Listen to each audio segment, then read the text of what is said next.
So అదే చెప్తున్నా కదా, అడ్డుకోవటం కాదు. వాళ్ళు ప్రోటోకాల్ ప్రకారము ఆయనకి ఇంటిలోనే సమ్మక్క దేవత ఇంటి ముందు ఉంటే అక్కడ ఉండాలి కదా. మీరు చెప్పండి, మీరు సారలమ్మ దేవత పోవాలన్నా, సారలమ్మ దేవత మొక్కాలన్నా వద్దా?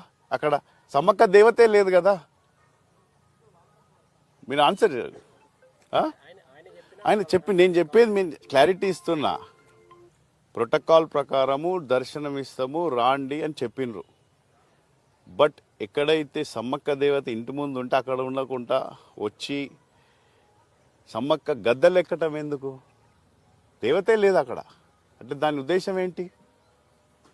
రాజకీయ ఉద్దేశంతోనే కొంత ఇబ్బంది పెట్టని చెప్పేసి అట్లా చేసిండొచ్చా కౌశిక్ రెడ్డి మీ అభిప్రాయం ప్రకారం? రాజకీయ ఉద్దేశం కాదు. యాక్చువల్లీ మాకు ఎమ్మెల్యేని ఏదైనా చేయగలుగుతా. కోర్టు అయితే ఏదైతే ఎవరన్నా ఇంటికి వెళ్ళి నేను టేక్ ఓవర్ చేస్తా. ఇప్పుడు మీ ఇంట్లో మీ పూజ చేసుకుంటారు, వచ్చి మీరు తీసుకుంటే ఊకుంటారా? అడుగుతున్నా మిమ్మల్ని. మీ ఇంట్లో ఒక 500 పెట్టి పూజ చేసుకుంటున్నారు మీరు, నేను ఎమ్మెల్యే వచ్చి అది నేను చెప్తున్నా. This is a clarity. దర్శనము ఆ రోజు నిజమైన భక్తుంటే ముగ్గురు సారలమ్మ దేవత మీద దర్శనం చేసుకోవాలి. సారలమ్మ దేవత 28 నైట్ వచ్చేసిండ్రు. నీకు సమ్మక్క దేవత ఇంకా ప్రొసెషన్ అవుతుంది.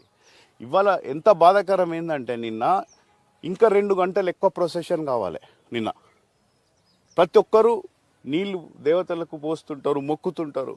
ఈ లా అండ్ ఆర్డర్ ఇష్యూ వల్ల జల్దీ చేయాల్సి వచ్చింది. అంటే నేను ఇవన్నీ ఫ్యాక్ట్. ఇప్పుడు ప్రైవేట్ అట్లా మీకు కావాలనుకోండి, ఆయన చేయాలంటే ఇంకో పెట్టుకోవచ్చు. ఎవరు ఆపుతారు?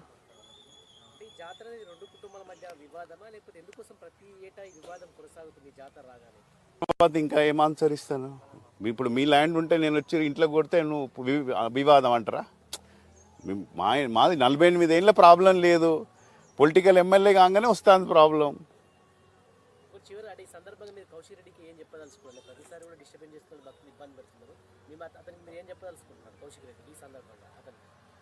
ఫస్ట్ వీణవంక సుధాకర్ రెడ్డి మనవడని చెప్పొద్దు, మీ తాత పేరు చెప్పాలి. ఫస్ట్ మీ తాత పేరు రఘుపతి రెడ్డి గారు, ఆ పేరు చెప్పుకొని ఫస్ట్ పోవాలి. మా పేరు చెప్పొద్దు, మా పేరు ఖరాబ్ అవుతుంది, డిఫమేషన్ అవుతాం. ఇప్పుడు కేసీఆర్ గారి మీద కూడా డిఫమేషన్ వేస్తా. ఐదర్ కేసీఆర్ గారనే చెప్పాలి, ఎందుకు మా గ్రాండ్ ఫాదర్ పేరు యూజ్ చేసిండు, అది ఈయన చెప్పిండా ఆయన యూజ్ చేసి చెప్పిండా. అసలు తెలంగాణ ఉద్యమంలో తెలంగాణ ధూమ్ధామ్ ఇక్కడ మేము పెట్టినాం. 2009లో లైవ్ ఇచ్చినాం. ఇక్కడ నుంచి ఫేస్బుక్ లేదు, యూట్యూబ్ లేదు, ఏ కంపెనీ మా టెక్నాలజీ ద్వారా ధూమ్ధామ్ ఇక్కడ పెట్టి మొత్తం లైవ్ అయింది ప్రపంచమంతా. తెలంగాణ ఉద్యమంలో అసైదుల ఆరతి, కాళ్ళ గజ్జల గమ్మతి అని మనమందరం తిరుగుతుంటే అక్కడ రౌతులు కొట్టిన వ్యక్తి ఈయనే. ఇటువంటి వారు రావటం వల్ల ఆ పార్టీ ఏ పార్టీ అయితే ఆ పార్టీ ఖతం అవుతుంది. సో ఏం లేదు, ఇప్పటికైనా ఒక ఎమ్మెల్యే హోదాగా ప్రజలు 2 లక్షల నిన్ను ఎన్నుకున్నారు. పాలిటిక్స్ అంటే ఒక ఇటాలియన్ వర్డ్. మన ఈ 2,60,000 నువ్వు అసెంబ్లీలో రిప్రజెంట్ చేయాలి. మా యొక్క రిక్వైర్మెంట్స్ను, నీడ్స్ని ఒక ఎమ్మెల్యేగా బాధ్యతగా, అది ముఖ్యం. ఇక్కడున్న రోడ్లు, నీళ్లు వాటి మీద ఫోకస్ చేస్తూ ప్రజలకు కావాల్సిన పనులు వాటి మీద ఫోకస్ చేస్తే that is called leader. Representation అంటే ఎమ్మెల్యే అంటే నేను ఎందుకు అనుకున్నారు 2 లక్షల మంది నువ్వు మనల్ని తీసుకెళ్ళి ఈ హుజరాబాద్ ప్రజల బాధలు తీసుకెళ్ళి అసెంబ్లీలో మాట్లాడి కొట్లాడి, ఇప్పుడు నువ్వు సీఎంతోనే కొట్లాట పెట్టుకొని బీఆర్ఎస్ ఎమ్మెల్యేలు కూడా ఫండ్స్ తెచ్చుకుంటున్నారు, బీజేపీ ఎమ్మెల్యే. నువ్వు ఆ విధంగా నిన్ను బాధ్యతకరంగా నేను ఎందుకు ఎన్నుకున్నాము? నువ్వు ఫండ్స్ తీసుకొచ్చి డెవలప్ చేస్తామని, అది ముఖ్యంగా ఫోకస్ చేయాలి. కానీ ఈ 2 ఏళ్ళ జాతర, 2 ఏళ్ళకి ఒకసారి జాతర వస్తుంది.